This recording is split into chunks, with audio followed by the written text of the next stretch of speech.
Chapter Y जो poem हमने पढ़ी थी उसके क्वेश्चन आंसर करेंगे। Reading is fun. Question number 1, name a few things that sink. कुछ चीज़ों के नाम बताइए जो डूब जाती हैं। जैसे पोएम में बोला है लेड, मार्बल और भी चीज़ें हैं जो पानी में डूब जाती हैं, जैसे कॉइन, सिक्का अगर हम पानी में डालें तो भी डूब जाता है।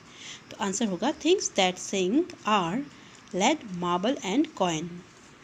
Question number 2, list 3 questions that the little boy ask. अच्छा, 3 ऐसे क्वेश्चन यहाँ पे लिखने हैं जो छोटा बच्चा पूछ रहा है। तो फर्स्ट क्वेश्चन हम लिख सकते हैं कि वो पूछ रहा है ना कि सन क्यों चमकता है। तो why should sun shine. Why should wind blow. हवा क्यों बहती है। And why we eat and drink. हम क्यों खाते हैं, क्यों पीते हैं। Question number 3, what sort of a boy is described in the poem. Poem में छोटे बच्चे को क्या कहकर वर्णित किया गया है, क्या कहा गया है। सैड, उदास, क्यूरियस, उत्सुक, जिज्ञासु, ब्रेव, बहादुर। तो क्या कहा गया है उसे, क्यूरियस। Let's talk. चलो ये पढ़ते हैं, इसमें भी कुछ क्वेश्चंस हैं। Ram is a curious little boy. Ram एक जिज्ञासु लड़का है। He is always asking questions. वो हमेशा क्वेश्चंस पूछता है। One day he came home and asked his grandfather questions like. एक दिन वो घर आया और उसने अपने दादाजी से कुछ प्रश्न पूछे इस प्रकार के। Question number 1, why can't we look at the sun during a solar eclipse. हम सूर्य ग्रहण के दौरान सूर्य को क्यों नहीं देख सकते। डायरेक्ट नहीं देख सकते ना, स्पेक्स लगा के देखते हैं, चश्मा लगा के देखते हैं। तो इसका आंसर क्या होगा कि अगर हम सूर्य की तरफ डायरेक्ट देखेंगे तो हमारी जो आँखें हैं, सूर्य की जो किरणें हैं उनसे हमारी आँखें डैमेज हो सकती हैं। तो इसका हम आंसर लिखेंगे It may be because it may be harmful for us, for our eyes, and our eyes may be damaged.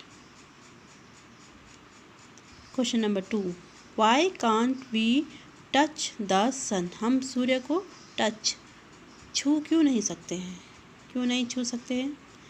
क्योंकि सूर्य बहुत दूर है हमसे, है ना। और क्या है, वो एक बहुत गर्म तारा है और वो हमसे बहुत दूर है। तो इसका आंसर हम लिखेंगे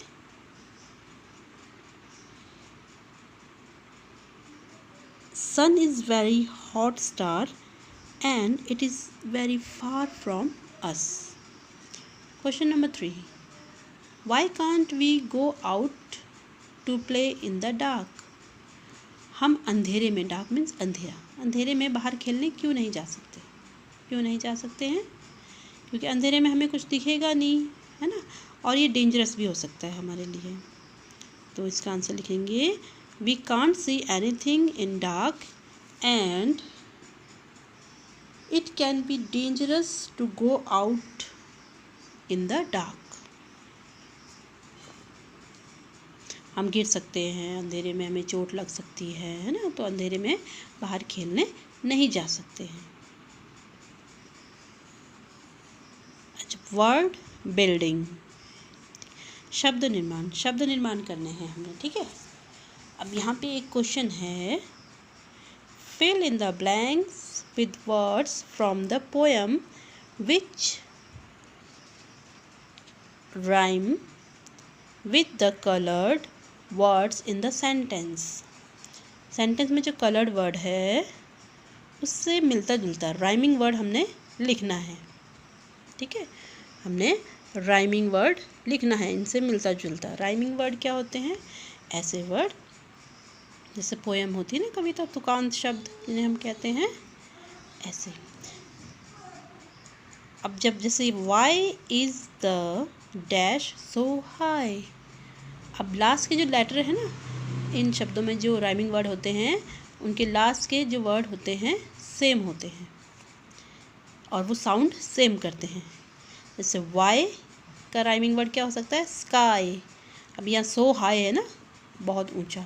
तो हम क्या करेंगे, why is the sky so high, यहाँ लिख सकते हैं हम ना, sky so high.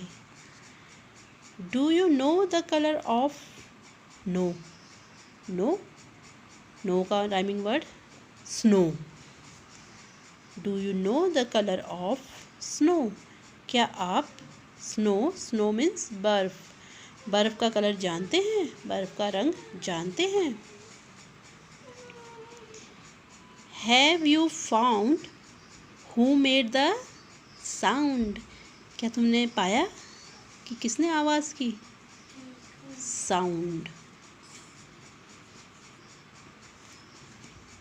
Put the glass in the sink after you finish your drink.